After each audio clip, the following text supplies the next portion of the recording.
அன்பான தேவ பிள்ளைகள் எல்லோருக்கும் இயேசு கிறிஸ்துவின் நாமத்தில் என்னுடைய வாழ்த்துக்களை நான் தெரிவித்துக் கொள்கிறேன். தேவ பிள்ளைகளே, கடந்த 3 வாரங்களாக இந்த விசுவாச நேர தொலைக்காட்சி நிகழ்ச்சியில் நாம் கர்த்தருக்குள் மகிழ்ச்சியாயிருப்பது, சந்தோஷமாயிருப்பது, இதனுடைய ஆசீர்வாதத்தை, முக்கியத்துவத்தை நாம் தியானித்து வருகிறோம். தேவ பிள்ளைகளே, நீங்களும் நானும் கடந்த 7 மாதங்களாக இந்த கொரோனா வைரஸ் கொள்ளை நோய், இதனால் உண்டான இந்த பாதிப்பின் நடுவில், வேதனை நடுவிலே, துக்கத்தின் நடுவிலே நாம் வாழ்ந்து கொண்டிருக்கிறோம்.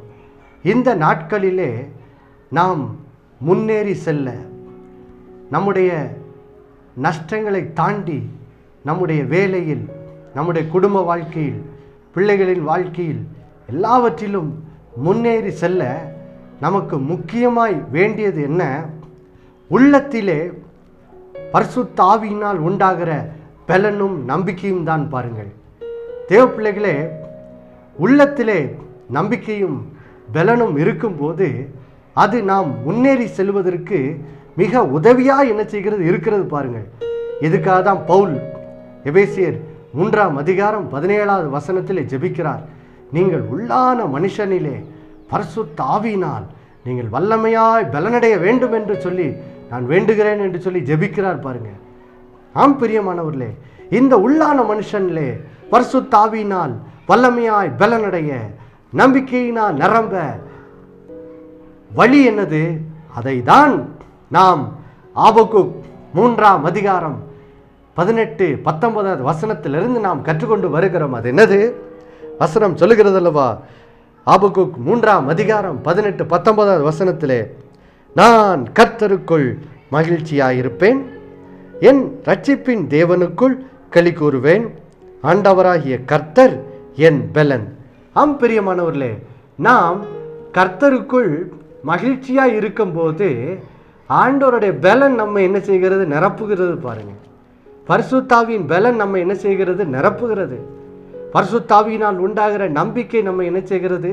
நிரப்புகிறது. பாருங்கள் தேவ பிள்ளைகளே, அப்போ பலன் உண்டாகும் போது, நம்பிக்கை நம்மை நிரப்பும் போது நாம் வாழ்க்கையிலே கர்த்தருக்குள் முன்னேறி சென்று கர்த்தருடைய ஆசீர்வாதத்தை பெற்றுக்கொள்ள, இழந்து போனதை திரும்ப பெற, நஷ்டங்கள் எல்லாம் திருப்பப்பட அது என்ன செய்கிறது? வழிவகுக்கிறது. பாருங்க, அப்போ இந்த காரணத்தினால தான் நாம் இந்த சத்தியத்தை, கர்த்தருக்குள் எப்பொழுதும் சந்தோஷமாக இருங்கள் என்ற சத்தியத்தை நாம் கடந்த 3 வாரங்களாக என்ன செய்கிறோம்?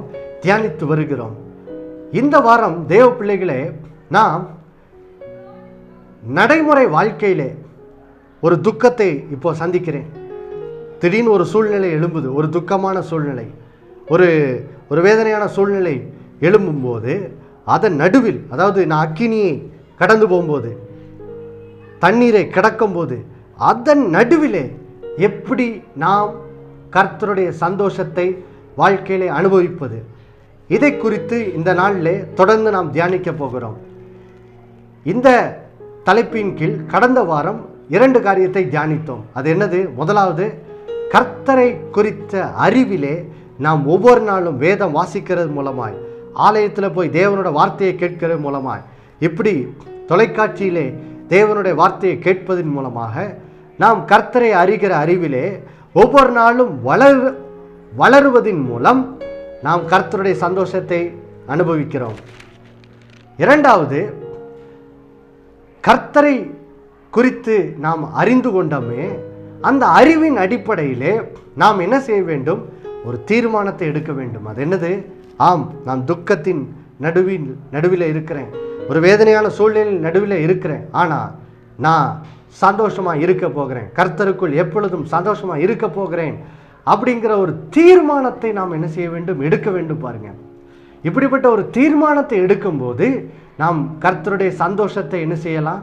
அனுபவிக்கலாம்.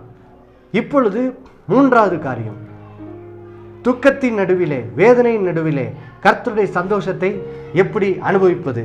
இதை நாம் கற்றுக்கொள்வதற்கு நாம் மறுபடியும் அப்போஸ்தலர் 16 பவுலின் வாழ்க்கையிலிருந்து இதை பார்க்க போகிறோம். பாருங்க, அப்போஸ்தலர் 16ஆம் அதிகாரத்தில் பவுல் ஒரு சூழ்நிலையை சந்திக்கிறார். அது என்னது?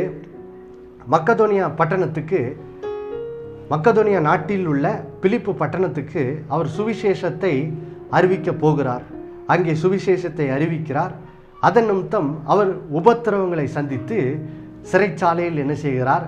அடைக்கப்படுகிறார். இந்த சூழ்நிலையில் தான் இப்பொழுது அப்போஸ்தலர் 16ஆம் அதிகாரம் 25வது வசனத்தை வாசிக்கிறேன் பாருங்கள். பவுல் தன்னுடைய வேதனையான சூழ்நிலை நடுவிலே கர்த்தருக்குள் சந்தோஷமாக இருப்பதற்கு என்ன செய்கிறார் பாருங்க. வேதம் சொல்லுகிறது, நடு ராத்திரியிலே பவுலும் சீலாவும் ஜபம் பண்ணி தேவனை துதித்து பாடினார்கள். பிரியமானவர்களே, நாம் வேதனை நடுவிலே கர்த்தருடைய மகிழ்ச்சியை அனுபவிப்பதற்கு நாம் என்ன செய்ய வேண்டும்? அந்த சூழ்நிலை நடுவிலே தேவனை துதித்து பாட வேண்டும். நீங்கள் தேவனை துதித்து பாடும்போது பாருங்கள், துக்கமான சூழ்நிலை நடுவில் கூட கர்த்தருக்குள் மகிழ்ச்சியாக என்ன செய்ய முடியும்? இருக்க முடியும். தேவ பிள்ளைகளே, பாருங்கள், இந்த நாட்களிலே நாம் மகிமை டிவி போன்ற இந்த 24 மணி நேரம் தொலைக்காட்சி நிகழ்ச்சிகள் நாம் எப்பொழுதும் பார்க்கக்கூடிய ஒரு வாய்ப்பு இந்த நவீன காலங்களில் நமக்கு என்ன செய்கிறது? உண்டாயிருக்கிறது பாருங்க. அப்போது பாருங்க, இப்படிப்பட்ட தொலைக்காட்சியை நீங்கள் பார்க்கும்போது எப்பொழுதும் கர்த்தரை துதிக்கிற பாடல்களை நீங்கள் என்ன செய்யலாம்? அதிகமாக என்ன செய்ய முடியுது? கேட்க முடிகிறது. எதற்காக கர்த்தர் இப்படிப்பட்ட ஒரு ஈவை நமக்கு தந்திருக்கிறார்? அது மாத்திரம் இல்லை, செல்போனிலே இந்த நாட்களிலே நாம் பாடல்களை எப்போ வேணாலும் கேட்க முடியும், எப்போ வேணாலும் கேட்கக்கூடிய வாய்ப்பையெல்லாம் கர்த்தர் நமக்கு உண்டாக்கி கொடுத்திருக்கிறார். எதற்காக கர்த்தர் இப்படிப்பட்ட வாய்ப்புகளை நமக்கு உண்டாக்கி கொடுத்திருக்கிறார்? தேவ பிள்ளைகளே, ஒரே ஒரு காரணத்துக்காக தான். நாம் எப்பொழுதும் தேவனை துதித்து பாடுகிறவர்களா என்ன செய்ய வேண்டும்? மாற வேண்டும் என்று சொல்லிதான் தேவன் நமக்கு இப்படிப்பட்ட பாருங்க அனுகூலங்களை, ஆசீர்வாதங்களை நமக்கு இந்த இப்படிப்பட்ட 2020ஆம் ஆண்டிலே நமக்கு என்ன செய்திருக்கிறார்? உண்டாக்கி கொடுத்திருக்கிறார். அப்போ பாருங்கள் தேவ பிள்ளைகளே, பவுலுக்கு அந்த காலத்தில் அப்படிலாம் என்னது வாய்ப்பெல்லாம் கிடையாது. அந்த காலத்தில் இன்றைக்கு மாதிரி நவீன செல்ஃபோன் 24 மணி நேரம் தொலைக்காட்சிலாம் அன்னைக்கு கிடையாது. ஆனால் பாருங்க, பவுல் அவர் வாழ்ந்த நாட்களிலே பாருங்க, அவர் சந்தித்த மிகுந்த துக்கமான சூழ்நிலை நடுவிலே அவர் தேவனை துதித்து பாடி அந்த சிறைச்சாலையிலே அடைக்கப்பட்டிருக்கிறார். அடிக்கப்பட்டு சிறைச்சாலையில் அவர் அடைக்கப்பட்டிருக்கிறார். இப்படிப்பட்ட மிகுந்த வேதனையான சூழ்நிலை நடுவில் கூட அவர் துதித்து பாடுகிற ஒரு அனுபவத்தை என்ன செய்கிறோம்? பார்க்கிறோம். யோசித்து பாருங்க, 2000 ஆண்டுகளுக்கு முன்பாகவே பவுல் அப்படிப்பட்டவராக இருந்தால் இன்றைக்கு இப்படிப்பட்ட நவீன வாய்ப்புகள் 24 மணி நேரம் தொலைக்காட்சி, செல்போன், இதன் மூலமாக எப்போ வேணாலும் துதிப்பாடலை கேட்கக்கூடிய வாய்ப்பை பெற்றிருக்க நாம் எவ்வளவு அதிகமாக துதித்து கர்த்தரை துதித்து பாடுகிறவர்களாய் நாம் மாற வேண்டும் தேவ பிள்ளைகளே. பிரியமானவர்களே, இப்படி நாம் நம் சந்திக்கும் துக்கத்தின் நடுவிலே கர்த்தரை துதித்து பாடும்போது நாம் கர்த்தருடைய மகிழ்ச்சியை என்ன செய்யலாம்? வாழ்க்கையில் அனுபவிக்கலாம். பாருங்க, இதே சத்தியத்தை நாம் தாவீதின் வாழ்க்கையிலிருந்தும் நாம் என்ன செய்கிறோம்? கற்றுக்கொள்ளுகிறோம். பாருங்க தேவ பிள்ளைகளே, சங்கீதம் 34க்கு நாம் திருப்பும் போது 1வது வசனத்தை நான் வாசிக்கிறேன் பாருங்க. இங்கே சங்கீதக்காரனாகிய தாவீது இப்படி சொல்லுகிறான் தன்னுடைய வாழ்க்கையின் அனுபவத்தை. என்ன சொல்லுகிறான்? கர்த்தரை நான் எக்காலத்திலும் ஸ்தோத்தரிப்பேன், அவர் துதி எப்போதும் என் வாயில் இருக்கும் என்று சொல்லுகிறான். பாருங்க தேவ பிள்ளைகளே, இந்த சங்கீதம் 34 எந்த சூழ்நிலையில் சங்கீதக்காரனாகிய தாவீது பாடின சங்கீதம் தெரியுமா? இந்த சூழ்நிலையை நாம் 1 சாமுவேல் 22ஆம் அதிகாரத்திலே நாம் வாசிக்கிறோம். 1 சாமுவேல் 21ஆம் அதிகாரம் 22ஆம் அதிகாரத்தில் வாசிக்கிறோம். பாருங்க தேவ பிள்ளைகளே, தாவீது கோலியாத்தை ஜெயித்த நாள் முதல் பாருங்கள், சவுல் ராஜா தாவீது மேல் பொறாமை கொண்டு தாவீதை எப்படியாவது கொல்ல வேண்டும் என்று சொல்லி பாருங்கள் முயற்சி செய்து கொண்டே இருந்தான். ஆதலால் தாவீது சவுல் ராஜாவிடம் இருந்து தப்பித்து என்ன செய்தான்? ஓடிக்கொண்டே இருந்தான். ஒவ்வொரு கெபி, மலை, காடு என்று சொல்லி ஓடிக்கொண்டே இருக்கிறான். இப்படி ஓடிக்கொண்டிருக்கிற இந்த சூழ்நிலை நடுவில் 1 சாமுவேல் 21ஆம் அதிகாரத்தில் பாருங்கள், தாவீது காத் ராஜாவாகிய ஆக்கீசினிடத்தில் என்ன செய்கிறான்? ஓடுகிறான். ஓடும்போது அங்கேயும் என்ன செய்து விடுகிறது? பிரச்சனை வந்து விடுகிறது. அங்கே அடைக்கலம் கிடைக்கும் என்று போனான், அங்கேயும் பிரச்சனை. அதனால் என்ன செய்கிறான்? அவன் மறுபடியும் தப்பித்து ஓடி 1 சாமுவேல் 22ஆம் அதிகாரத்தில் 1-2 வசனத்தில் நாம் பார்க்கிறோம். அவர் அதுல்லாம் என்னும் ஒரு கெபிக்கு என்ன செய்கிறார்? வருகிறார். பாருங்க, வந்தபோது அவருடைய குடும்பத்தினர் அவர் அங்கே இருக்கிறார் என்று கேள்விப்பட்டு அங்கே எல்லாம் வருகிறாங்க. வரும்போது அந்த இடத்துல பாருங்க, ஒடுக்கப்பட்டவர்கள், இது 1 சாமுவேல் 22ஆம் அதிகாரம் 2வது வசனத்தை வாசிக்கிறேன். ஒடுக்கப்பட்டவர்கள், கடன்பட்டவர்கள், முறுமுறுக்கிறவர்கள் யாவரும் அவனோடே கூடிக்கொண்டார்கள். அவன் அவர்களுக்கு தலைவனானான். இந்த பிரகாரமாய் ஏறக்குறைய 400 பேர் அவனோடு இருந்தார்கள். பாருங்க தேவ பிள்ளைகளே, இங்கே ஏற்கனவே தாவீது மிகுந்த வேதனையின் நடுவில் இருக்கிறார். தன்னோட உயிருக்கு காக்கப்பட வேண்டும், சவுல் ராஜா கையிலிருந்து காக்கப்படணும், அவர் தன்னை கொன்று விடுவார் என்று சொல்லி பயந்து அவர் ஓடிக்கொண்டே இருக்கிறார். ஓடி இப்போ ஒரு கெபிக்குள்ளே போயிருக்காரு. இந்த கெபிக்குள்ளே தாவீது அங்கே இருக்கிறார் என்று அவரோட குடும்பத்தில் அங்கே போகிறார்கள். இந்த வேளையில் பாருங்க, ஒரு 400 பேர். அவங்க யாருன்னா ஒடுக்கப்பட்டவங்க, கடன்பட்டவங்க, முறுமுறுக்கிறவங்க, தாவீதை காட்டில இன்னும் ரொம்ப மோசமான சூழ்நிலையில் இருக்கவங்க. இந்த 400 பேர் என்ன செய்கிறார்கள்? தாவீதின் இடத்துல அந்த கெபிக்கு, அந்த அதுல்லாம் கெபீரில் என்ன செய்கிறார்? வருகிறார். பாருங்க, வரும்போது இந்த சூழ்நிலையில தான் தேவ பிள்ளைகளே, சங்கீதம் 34 இந்த சூழ்நிலையில தாவீது இந்த 400 பேரை பார்த்து தான் இந்த சங்கீதத்தை என்ன செய்கிறார்? பாடுகிறார். மறுபடியும் திருப்பி கொள்ளலாம். சங்கீதம் 34 இந்த 400 பேரை பார்த்து தான் இந்த சங்கீதத்தில் உள்ள வார்த்தைகளை அவர் என்ன செய்கிறார்? சொல்லுகிறார். யாரை பார்த்து சொல்லுகிறார்? ஒடுக்கப்பட்டவர்கள், முறுமுறுக்கிறவர்கள், இவர்களை பார்த்து இந்த வார்த்தைகளை என்ன செய்கிறார்? சொல்லுகிறார். அவர்களை பார்த்து சொல்லும் போது தான் சொல்றாரு, அவரே ஏற்கனவே உயிருக்கு பயந்து ஓடிக்கிட்டு இருக்காரு. அந்த சூழ்நிலையில் அவர் சொல்றாரு, கர்த்தரை நான் எக்காலத்திலும் ஸ்தோத்தரிப்பேன், அவர் துதி எப்போதும் என் வாயில் என்ன செய்யும்? இருக்கும். யோசித்து பாருங்க தேவ பிள்ளைகளே, மிகுந்த வேதனையான சூழ்நிலை, மிகுந்த உயிருக்கு பயந்து தாவீது ஓடிக்கிட்டு இருக்காரு. அந்த வேதனையான சூழ்நிலை நடுவில் கூட தாவீது கர்த்தருடைய மகிழ்ச்சியை என்ன செய்தார்? அனுபவிக்கிறார். பாருங்க, அந்த அனுபவத்தை தான் கடந்த நிகழ்ச்சியில் சங்கீதம் 16-11 வாசித்தோம். அங்கே சொல்லுகிறார் அல்லவா, கர்த்தருடைய சமூகத்திலே நித்திய பேரின்பம் என்னது உண்டு என்று சொல்லி. அப்போ யோசித்து பாருங்க, அவர் அந்த சந்தோஷத்தை எப்பொழுது எப்படி அனுபவிக்கிறாரா? அவர் சொல்றாரு, நான் துக்கத்தின் நடுவில் இருந்தாலும், உயிருக்கு பயந்து ஓடிக்கொண்டிருந்தாலும், நான் எந்த சூழ்நிலையிலும் கர்த்தரை எக்காலத்திலும் என்ன செய்வேன்? சோத்தரிப்பேன், அவர் துதி எப்போது என் வாயில என்ன செய்யும்?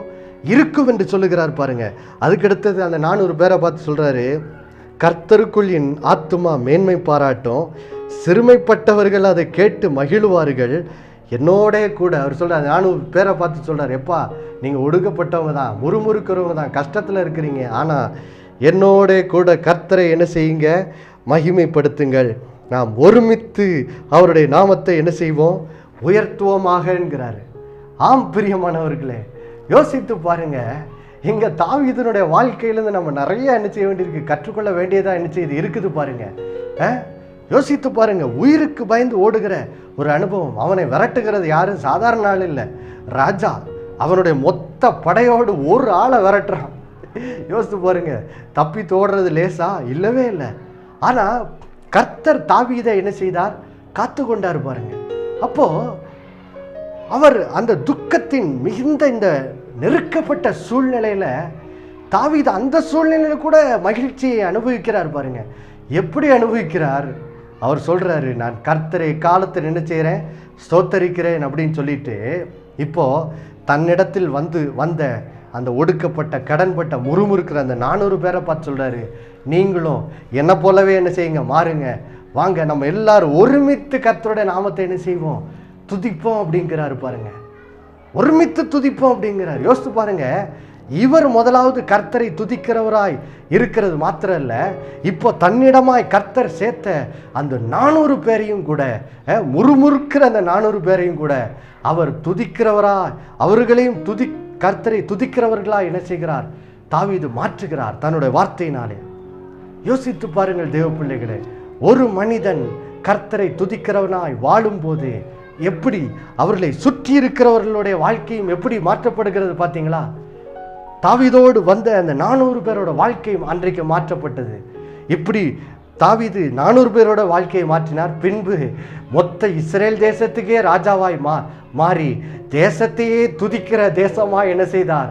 மாற்றினார். ஆம் பிரியமானவர்களே, இன்றைக்கு கர்த்தர் உங்களையும் அப்படிதான் மாற்ற விரும்புகிறார். பாருங்க, இப்படி கர்த்தரை துதிக்கிறதுனால தாவீதனோட வாழ்க்கையில் என்ன ஆச்சு பாருங்க. இதே சங்கீதம் 34 அவர் தன்னுடைய அனுபவத்தை சொல்லுகிறார். அவர் சொல்லுகிறார், நீதிமான்கள் கூப்பிடும்போது கர்த்தர் கேட்டு அவர்களை அவர்களுடைய எல்லா உபத்திரவங்களுக்கும் நீங்களாக்கி விடுகிறார். சங்கீதம் 34:17. ஆம் பிரியமானவர்களே, அடுத்தது 19, சங்கீதம் 34:19 திரும்ப சொல்றாரு, நீதிமானுக்கு வரும் துன்பங்கள் அநேகமாயிருக்கும், கர்த்தர் அவைகள் எல்லாவற்றிலும் நின்று அவனை விடுவிப்பார்.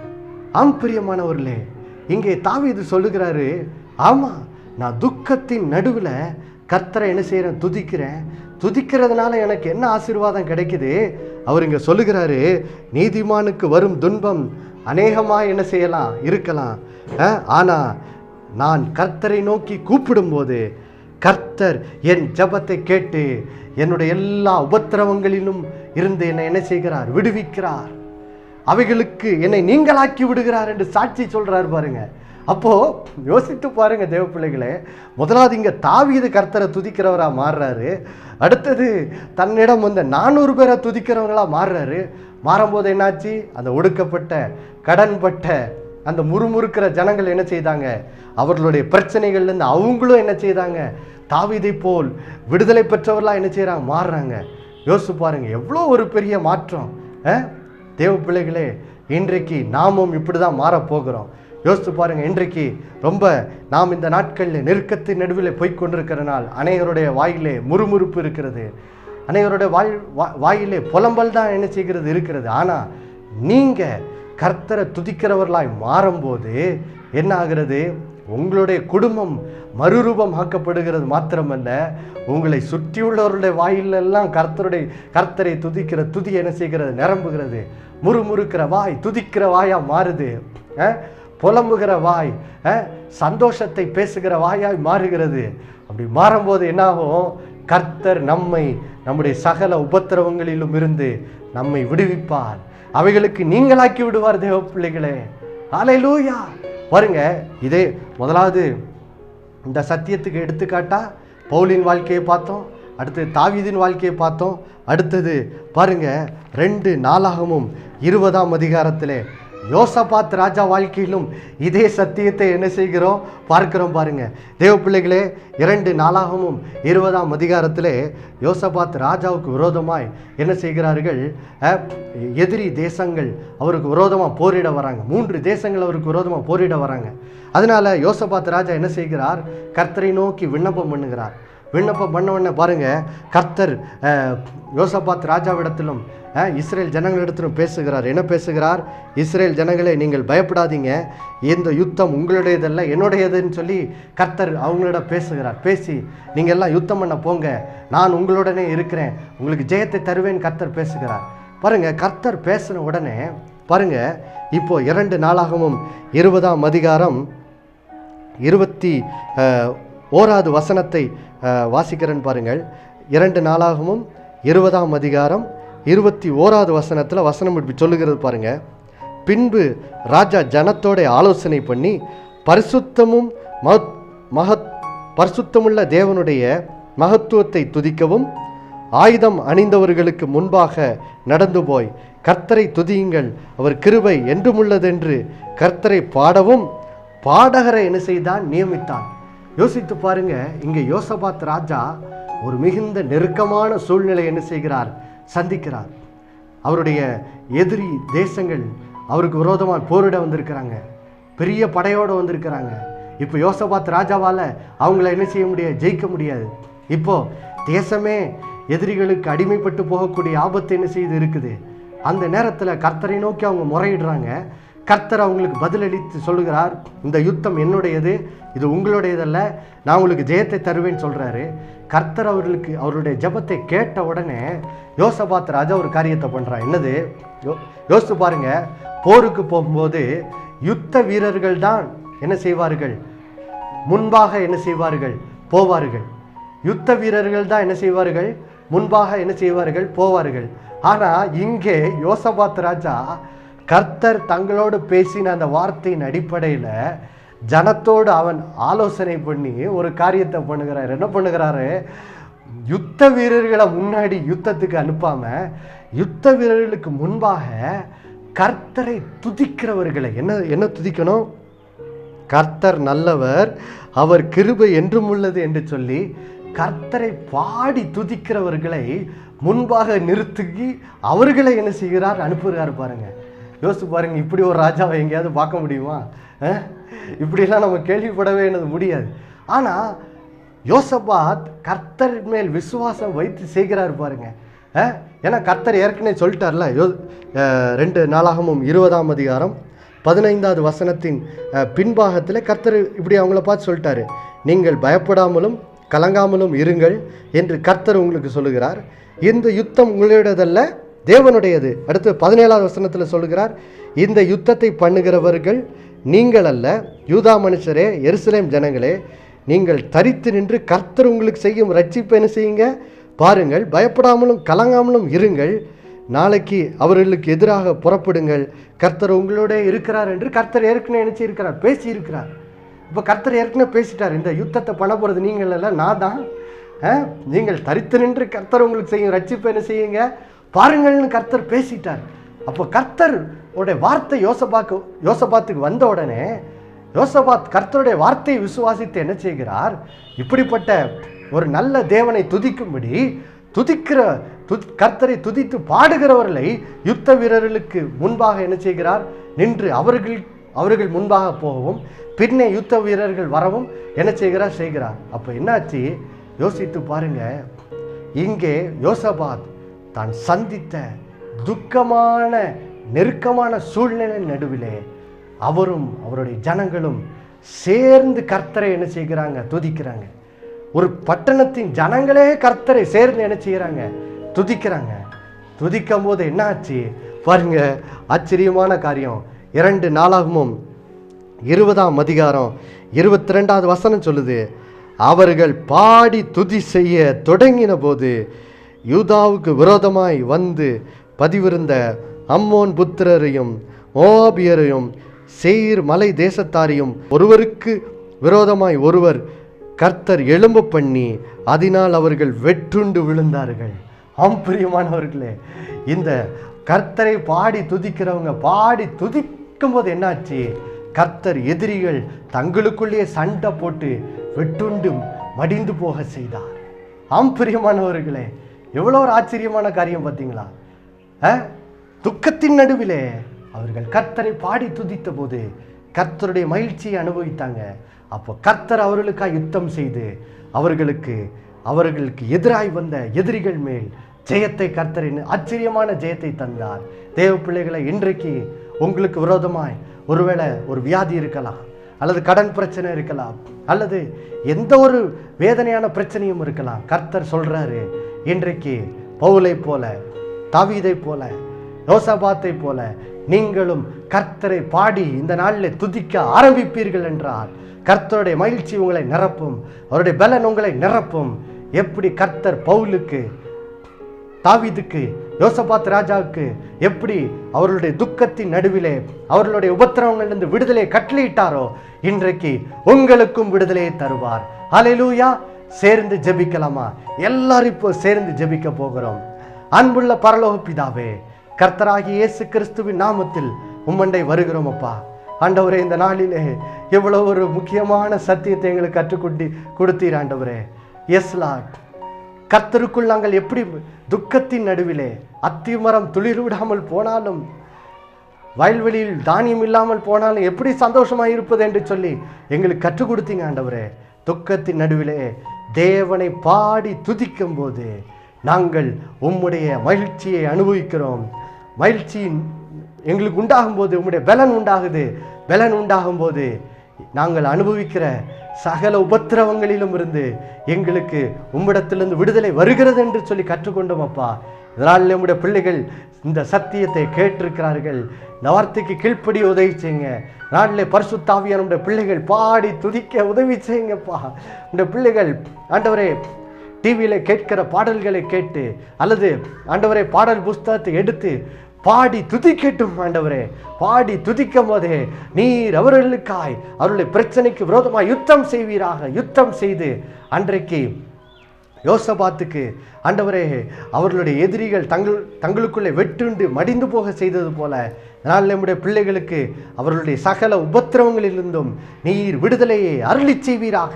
நம்முடைய பிள்ளைகள் அனுபவிக்கிற அந்த கடன் பிரச்சனையாக இருக்கலாம், வியாதி பிரச்சனையாக இருக்கலாம், குடும்ப பிரச்சனையாக இருக்கலாம், பாவ அடிமைத்தனமாக இருக்கலாம், என்ன பிரச்சனையாக இருந்தாலும் அதிலிருந்து நம்முடைய பிள்ளைகளுக்கு விடுதலை உண்டாயிருப்பதாக இயேசுவின் நாமத்தினாலே. இயேசுவின் நாமத்தில் விடுதலை உண்டாகட்டும். அப்படி செய்ததுக்காய் ஸ்தோத்திரம். இந்த நாளில் நம்முடைய பிள்ளைகளுக்கு விடுதலையை தந்ததுக்காய் நன்றி அப்பா. அது மாத்திரமல்ல, இந்த நாளில் நாங்கள் உம்மை துதிக்கிறோம்.